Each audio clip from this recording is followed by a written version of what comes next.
Welcome to learning school by Sachin. हम पढ़ रहे थे एनटीपीसी ग्रुप डी एसएससी और अभी यूपी पैट की भी जो डेट डिक्लेयर हो गई है 20 अगस्त और यूपी एसआई जो आने वाला एग्ज़ाम है उसके लिए ज्योग्राफी की सीरीज हमने शुरू की हुई थी। उसी में हमारा नेक्स्ट लेक्चर है लेक्चर 7, भारत का भौतिक स्वरूप यानी कि उसकी फिजिकल स्ट्रक्चर। भौतिक स्वरूप के आधार पर भारत 5 भागों में बटा है। नंबर 1 उत्तर का पर्वतीय भाग यानी कि जो ये हिमालय वाला रीजन है, ये उत्तर का पर्वतीय भाग। फिर उसके बाद उत्तर का मैदानी भाग, ये नॉर्थर्न प्लेन्स, ये थार का मरुस्थल यानी कि थार डेजर्ट। उसके बाद ये पेनिनसुलर प्लेटो रीजन यानी कि इसे दक्षिण का पठारी भाग भी कहते हैं। और फिर समुद्र तट यानी कि जो कोस्टल लाइन है, ये द्वीप समूह। तो जो सबसे बड़ी कोस्टल लाइन कौन से राज्य की है? गुजरात राज्य की है।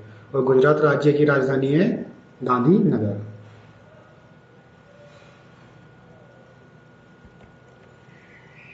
हिमालय की उत्पत्ति। तो हिमालय की उत्पत्ति कैसे हुई है? एक मूवी आई थी फुकरे, उसमें चोचा कहता है ना कि मेरा सपना आज से करोड़ों वर्ष पहले। तो ऐसे ही हिमालय की जो उत्पत्ति है, आज से करोड़ों वर्ष पूर्व हिमालय पर्वत की जगह पर क्या होता था? एक 33 महासागर होता था। इस विशाल महासागर के उत्तर में अंगारा लैंड और दक्षिण में गोंडवाना लैंड नामक दो भूभाग थे। इन दोनों भूभागों में बहने वाली नदियों का जो पानी था वो कहाँ पर गिरता था? वो 33 महासागर में गिरता था। तो पानी के साथ क्या होता था? बहकर आया बहुत सारा मलबा भी आता था, वो धीरे धीरे महासागर की तलहटी में परत पर परत जमता गया। फिर क्या हुआ कि पृथ्वी की आंतरिक हलचल के कारण, जैसे कि ये अर्थक्वेक वगैरह टाइप के आते हैं, तो ऐसे कुछ में कुछ आंतरिक हलचल हुई। तो आंतरिक हलचल होने के कारण क्या हुआ? जो सागर की तल छठी में जमा हुआ परतदार मलबा था उसने ऐसे ही मोड़दार यानी कि ये फोल्ड माउंटेन के रूप में इसने अपने को उठा लिया ऊपर। तो जब इसने फोल्ड माउंटेन बना, ये यानी कि मोड़दार पर्वत बना, जिसे विश्व की सबसे ऊंची पर्वत श्रृंखला हिमालय का निर्माण हुआ। तो कभी कभी एग्जाम में पूछ लेता है कि सबसे बड़ा मोड़दार पर्वत कौन सा है या श्रृंखला कौन सी है, तो हिमालय रीजन है। या फोल्ड माउंटेन कौन सी है, तो वो हिमालय रीजन है। तो इसमें क्या हुआ था? जो दो नदियों का पानी था इसमें आकर वो जमा होता था। तो इससे क्या हुआ? जो पृथ्वी की आंतरिक हलचल हुई उससे इसमें इसने एक मोड़दार यानी कि ऐसे फोल्ड माउंटेन के रूप में इसने अपने आप को जमा लिया। तो इस तरीके से हिमालय की उत्पत्ति हुई। जैसे कि हमने प्रीवियस स्लाइड में पढ़ा था कि भारत का जो भौतिक स्वरूप है वो 5 भागों में बटा है। तो उसी में ही सबसे पहला आता है उत्तर का पर्वतीय भाग। तो उत्तरी सीमा पर एक पर्वत श्रृंखला है। कौन सी है? उत्तरी सीमा पर यानी कि नॉर्थ में एक माउंटेन रेंजेस है। जो वेस्ट में यानी कि पश्चिम में तो जम्मू कश्मीर से लेकर पूर्व में अरुणाचल प्रदेश तक फैली है। तो अरुणाचल प्रदेश की राजधानी क्या है? ईटानगर। और जम्मू कश्मीर अब ये यूनियन टेरिटरीज बना दिया है। तो जो ये उत्तर का पर्वतीय क्षेत्र है इसको 4 श्रेणियों में बांट सकते हैं। जैसे कि ये आउटर रेंज यानी कि हिमालय की जो आउटर रेंज है, फिर ये लेसर हिमालय, फिर शिवालिक, और फिर ये यहाँ से ये मैदानी भाग स्टार्ट हो जाता है। तो जो ट्रांस हिमालय है यानी कि जो हिमालय पार का क्षेत्र है, यह बिल्कुल उत्तर में स्थित है। यानी कि ये वाला एरिया, जो ये वाला एरिया है इसे कहते हैं, ये वाला एरिया उत्तर में स्थित है। इसमें मुख्यतः काराकोरम, लद्दाख एवं कैलाश पर्वत श्रेणियां हैं। एक काराकोरम श्रेणी में ही एक केटू सीरीज है यानी कि माउंटेन्स है जिसकी ऊंचाई 8611 किलोमीटर है। ये माउंट एवरेस्ट के बाद दूसरी सबसे ऊंची चोटी है, लेकिन ये भारत में नहीं है। जो ये पीओके वाला एरिया यानी कि पाकिस्तान ऑक्युपाइड जो एरिया है, ये केटू उस वाले एरिया में है। तो भारत की जो सबसे ऊंची चोटी है वो है कंचनजंगा। कंचनजंगा कहाँ पर है? सिक्किम में है। और सिक्किम की राजधानी गंगटोक। और जो सिक्किम है, सिक्किम में कंचनजंगा है। और सिक्किम की एक क्वालिटी और है कि उसकी जनसंख्या सबसे कम है। तो जनसंख्या के हिसाब से जो सबसे छोटा राज्य है वो सिक्किम है। तो जो केटू है कहाँ चली गई? पीओके यानी कि पाकिस्तान ऑक्युपाइड जो एरिया है केटू वहाँ पर है। यानी कि ये ट्रांस हिमालय के अंदर आती है, जो हिमालय के बाहर का क्षेत्र है। इसके बाद आता है हिमाद्री। ये हिमालय के सबसे उत्तरी पर्वत श्रृंखला है। कौन सी है ये? यानी कि जो नॉर्थ में सबसे उत्तरी पर्वत श्रृंखला है वो हिमाद्री है। इसे वृहद हिमालय या हिमाद्री कहते हैं। इसी हिमाद्री रीजन में ही दुनिया की सबसे ऊंची जो चोटी है माउंट एवरेस्ट, वो इसी हिमाद्री में है, जिसकी ऊंचाई है 8,848 किलोमीटर। इसी में कुछ वैज्ञानिकों ने भी कुछ मंथ पहले इसकी कुछ पॉइंटों में इसकी हाइट में कुछ इंक्रीज की बात कही थी। तो ये डाटा जो है ये पुराना है। तो इस क्षेत्र में ग्लेशियर भी है, यानी कि जो ग्लेशियर है सियाचिन वगैरह वो सब हिमाद्री रीजन में है। इसके बाद आते हैं हिमाचल श्रेणी। हिमाचल श्रेणी ये कौन सी है? ये हिमाद्री श्रृंखला के दक्षिण में यानी कि साउथ में स्थित है। इसे मध्य हिमालय भी कहते हैं। अगर क्वेश्चन आने लगे कि मध्य हिमालय किसे कहते हैं, तो जो हिमाचल श्रेणी है उसे ही मध्य हिमालय कहते हैं। इस श्रेणी में श्रीनगर, शिमला, शिमला किसकी राजधानी है? हिमाचल प्रदेश की। अभी कुछ दिन पहले यानी कि 2-3 दिन पहले हिमाचल प्रदेश के पूर्व मुख्यमंत्री वीरभद्र सिंह की डेथ हो गई। ये भी एक क्वेश्चन बन सकता है। तो ये कुल्लू, डलहौजी, नैनीताल। नैनीताल में क्या है? उत्तराखंड का हाईकोर्ट है। अल्मोड़ा और दार्जिलिंग। दार्जिलिंग कहाँ है? पश्चिम बंगाल में। दार्जिलिंग की क्या चीज फेमस है? दार्जिलिंग की चाय बहुत फेमस है। यानी कि जो जीआई टैग मिला था सबसे पहले वो दार्जिलिंग की चाय को ही मिला था। तो अगर क्वेश्चन आने लगे कि सबसे पहले जो जीआई टैग मिला था किसको मिला था, तो वो दार्जिलिंग की जो चाय थी उसको मिला था। पश्चिमी हिमाद्री और हिमालय के बीच एक घाटी है जिसे कश्मीर घाटी कहते हैं। यानी कौन सी वैली है? कश्मीर वैली है। किस किसके बीच है ये? पश्चिमी हिमाद्री और हिमाचल के बीच। फिर सबसे लास्ट में ये वाला एरिया, ये कौन सा एरिया है? सबसे लास्ट में जो आता है ये शिवालिक रेंजेस आती है। कौन सी है? शिवालिक रेंजेस है ये। शिवालिक रेंजेस क्या है? यह हिमालय के सबसे दक्षिण में यानी कि साउथ में स्थित है। इसे उप हिमालय भी कहते हैं। तो अगर क्वेश्चन आने लगे कि उप हिमालय किसे कहते हैं, तो शिवालिक श्रेणी को कहते हैं। शिवालिक श्रेणी में कौन कौन सी सिटी आती है? देहरादून और हरिद्वार। तो कभी कभी ये पूछ लिया जाता है कि जो देहरादून है वो कौन सी श्रेणी में आता है, तो वो शिवालिक रेंजेस में आता है।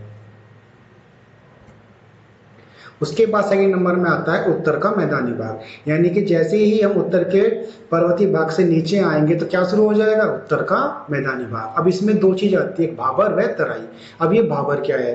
भाबर ये वाला एरिया है, ये जो एरिया है बड़े बड़े कंकड़ पत्थर का, ये भाबर है। भाबर क्या होता है? जब हिमालय से उतरकर मैदान के और आने वाली जो नदियां होती हैं वो अपने साथ बड़े बड़े बोल्डर, कंकड़ पत्थर व अन्य अवसाद बहाकर लाती है।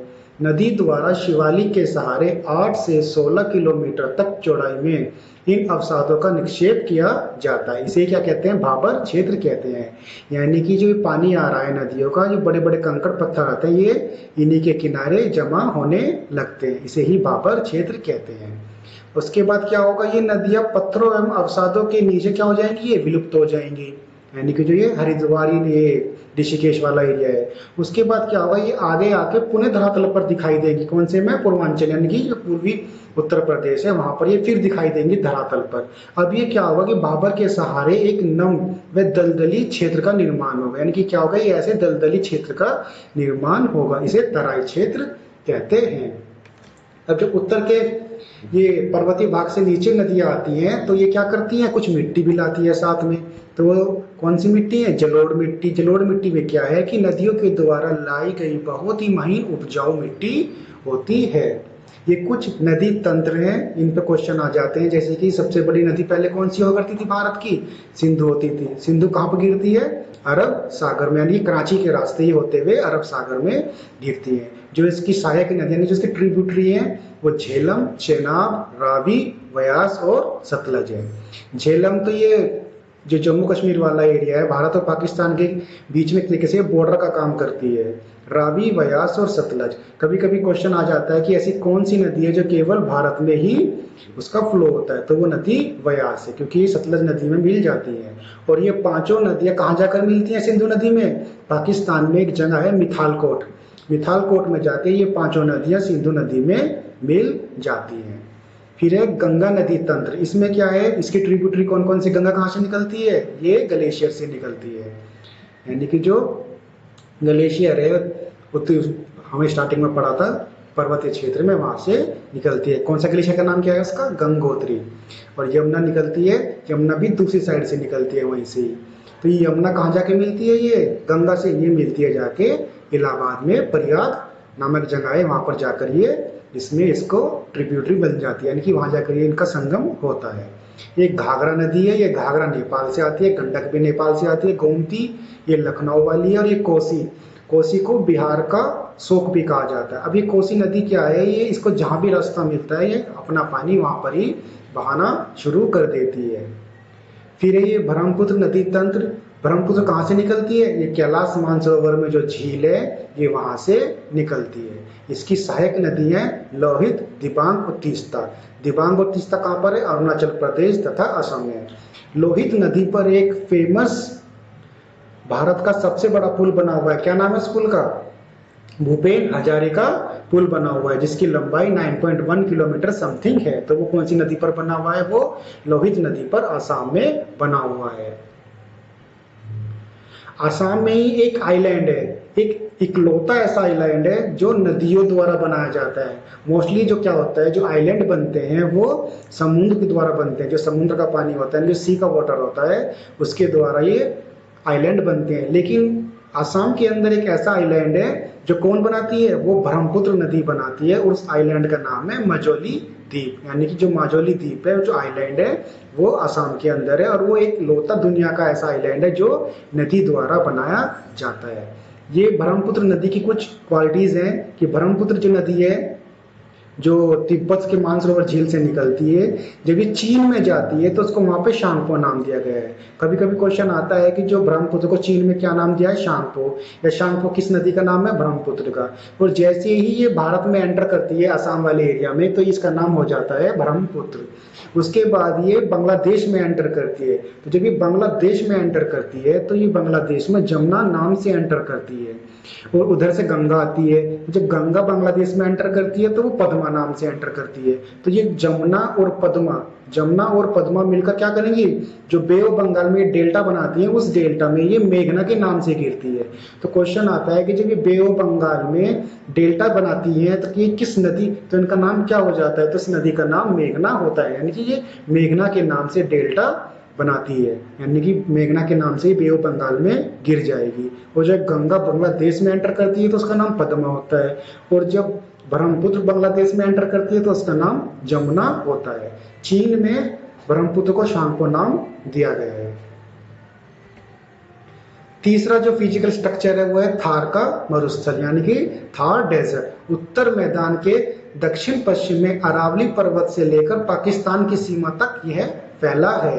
अरावली क्या है, ये वर्ल्ड की सबसे पुरानी माउंटेन रेंजेस है। माउंटेन रेंजेस कौन सी सबसे पुरानी, अरावली है। फिर आता है दक्षिण का पठारी भाग। दक्षिण का पठारी भाग यानी कि ये डेक्कन प्लेटू यानी कि जो पेनिसुलर है, ये क्या है, दक्षिण का पठारी भाग है। इसमें क्या है, उत्तर के विशाल मैदान, यानी कि जो हमने सेकंड नंबर पढ़े थे ना, पर्वतीय क्षेत्र के बाद क्या आते हैं, यानी कि नॉर्थर्न प्लेन्स आते हैं, तथा तटीय भागों के बीच एक त्रिभुजाकार का, यानी कि जो प्रायद्वीपीय पठार है, यानी कि कैसा है, ये त्रिभुजाकार है। यह पठार उत्तर पश्चिम में, यानी कि उत्तर पश्चिम क्या है, ये अरावली सीरीज है, और उत्तर में क्या है, विंध्या एवं सतपुड़ा, यानी कि नॉर्थ में क्या है इसके, विंध्यास और सतपुड़ा है, और उत्तर पश्चिम में इसके अरावली सीरीज है। तथा दक्षिण पूर्व में क्या है इसके, वेस्टर्न घाट और ईस्टर्न घाट से ये घिरा हुआ है। अभी एक क्वेश्चन आरआरबी एनटीपीसी में आया था कि सतपुड़ा रेंजेस से कौन सी नदी निकलती है, तो सतपुड़ा रेंजेस से नर्मदा नदी निकलती है, जो कहां पर गिरती है, वो इधर गिरती है अरेबियन सी में, यानी कि अरब सागर में वो गिरती है। बाकी सब नदियां कहाँ जाती हैं, बे ऑफ बंगाल में जाती है। केवल एक नदी ऐसी है, एक ताप्ती है, दो नदी ऐसी हैं जो इसमें अरब सागर में गिरती है। नर्मदा नदी को रिफ्ट ऑफ वैली भी कहते हैं, और ये सतपुड़ा रेंजेस से निकलती है, मध्य प्रदेश के अमरकंटक नामक जगह से वो निकलती है। नर्मदा नदी पर एक फेमस डैम भी बना हुआ है, उस डैम का नाम क्या है, सरदार सरोवर डैम है, जिस पर नर्मदा नदी पर वो बना हुआ है। दक्षिण के पठार को तीन भागों में बांट सकते हैं। मालवा का पठार, दक्षिण के पठार के पश्चिम में मालवा का पठार है, यह उत्तर की ओर ढालदार है, यानी कि जो नॉर्थ वाला एरिया वहां पे ढालदार है, तथा उत्तर के मैदान में मिल जाता है। जो यमुना की सहायक नदी है चंबल, बेतवा आदि का ये उद्गम स्थान है। तो चंबल नदी किनारे कौन सा शहर है, मोस्ट फेमस, जहाँ पे जो कोचिंग के लिए बहुत ज्यादा फेमस है, क्या है, कोटा फैक्ट्री, यानी कि कोटा जो है वो चंबल नदी के किनारे ही बसा हुआ है। छोटा नागपुर का पठार, ये झारखंड वाला एरिया जो है। दक्षिण के पठार उत्तरी पूर्वी भाग में छोटा नागपुर का पठार स्थित है। यह क्षेत्र लोहा और कोयला जैसे खनिजों से समृद्ध है। यानी कि जमशेदपुर है ना झारखंड में, तो ये लोहे के लिए ही फेमस है। दक्कन का पठार विंध्य व सतपुड़ा पर्वत श्रृंखला के दक्षिण से दक्षिण का पठार स्थित है। इसका जल पश्चिम से पूर्व की ओर गिरता है, यानी कि ये कहाँ गिरता है, बे ऑफ बंगाल में गिरता है। लेकिन सतपुड़ा से एक नदी निकलती है, नर्मदा नदी, जिसका जिसका फ्लो कहाँ पर है, अरब सागर में है। ये महत्व क्या है, इसके खनिज पाए जाते हैं यहाँ पर, सागौन, चंदन तथा बहुमूल्य वृक्ष पाए जाते हैं। चंदन के पेड़ यानी कि जो वीरप्पन वाले थे वो। यहाँ के पर्वत दक्षिण पश्चिमी मानसून को रोककर पश्चिमी घाट पर क्या करते हैं, वेस्टर्न घाट पर वो वर्षा कराते हैं। फिर आते हैं तटीय मैदान में द्वीप समूह, यानी कि तटीय मैदान, ये वेस्टर्न घाट के जो पश्चिम में ये वाला जो एरिया है, पश्चिम घाट के पश्चिम में, और ईस्टर्न घाट के पूर्व में जो एरिया है, ये क्या कहलाता है, तटीय मैदान कहलाते हैं। तो जो ये कोंकण कोस्ट है, मालाबार कोस्ट है, कोरोमंडल कोस्ट है। कोरोमंडल कौन सा है, वेस्टर्न घाट वाला, यानी कोरोमंडल तट कौन सा है, ये उड़ीसा वाला, और ये कोंकण ये गोवा वाला, और ये मालाबार केरल वाला है, और यहाँ पर ये एक लक्षद्वीप आइलैंड है।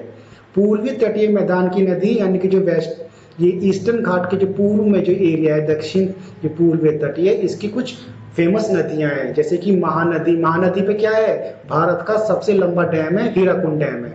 कावेरी, इसे दक्षिण भारत की गंगा भी कहते हैं। क्यों कहते हैं, जब ये मानसून आता है अरब सागर से तो वो यहाँ पर इसमें बारिश कराता है, और जब बे ऑफ बंगाल से मानसून आता है तो यहाँ से बारिश कराता है, यानी कि इसमें 12 के 12 जो महीने होता है पानी रहता है, इसलिए इसे दक्षिण भारत की गंगा कहते हैं। फिर कृष्णा है, फिर गोदावरी है। गोदावरी क्या है, दक्षिण भारत की ये सबसे लंबी नदी है, यानी गंगा के बाद जो दक्षिण भारत की सबसे बड़ी नदी है वो गोदावरी है। तो दक्षिण की गंगा किसे कहते हैं, गोदावरी को, और दक्षिण भारत की गंगा किसे कहते हैं, कावेरी को। कावेरी को क्यों कहते हैं, क्योंकि इसमें 12 के 12 मंथ पानी रहता है। पश्चिमी तटीय जो यानी कि वेस्टर्न घाट में कोई बड़ी नदी नहीं है, लेकिन जो पूर्वी तटीय मैदान है इसमें कुछ मुख्य झील भी है, जैसे कि चिल्का, कोलेरू और पुलिकट। जो चिल्का है ये भारत की सबसे बड़ी यानी कि सॉल्ट वाटर है, खारे पानी की झील, और ये कहाँ पर है, ये उड़ीसा में है। कोलेरू क्या है, ये भारत की दूसरे नंबर की मीठे पानी की झील है, ये आंध्र प्रदेश में है। सबसे बड़ी मीठे पानी की झील कौन सी है, वुलर झील, जम्मू एंड कश्मीर है। फिर ये पुलिकट, चिल्का झील के बाद जो दूसरी सबसे बड़ी खारे पानी की झील है वो पुलकिट है, ये भी आंध्र प्रदेश में है, लेकिन इसका कुछ एरिया तमिलनाडु में भी शेयर होता है। तो चिल्का नदी कहाँ पर है, चिल्का नदी उड़ीसा में। उड़ीसा की राजधानी भुवनेश्वर, और वहाँ के मुख्यमंत्री कौन है, नवीन पटनायक है। और ये कोलेरू, फिर पुलिकट आदि। चिल्का उड़ीसा की फेमस जगह और है, वहाँ का नेशनल पार्क सिमली फॉल नेशनल पार्क कहाँ पर है, उड़ीसा में है। फिर ये लक्षद्वीप है, यानी कि जो आइलैंड है, ये अरब सागर में स्थित है। ये मूंग यानी कि कोरल से बना हुआ है, ये कोरल होती है, ये कोरल से बना हुआ है। जो पूर्वी तटीय मैदान है ये उपजाऊ है, जहाँ चावल की खेती होती है। पश्चिमी तटीय मैदान यानी कि जो केरल वाला एरिया, यानी कि मालाबार तट है, वहाँ पर मसाले, नारियल, रबड़ की खेती की जाती है। होमवर्क है, दक्षिण भारत की गंगा कौन सी नदी है, और भारत की सबसे बड़ी खारे पानी की झील कौन सी है। Post your answer in comment section. अगर आपको ये सेशन अच्छा लगा है तो please like, subscribe this channel.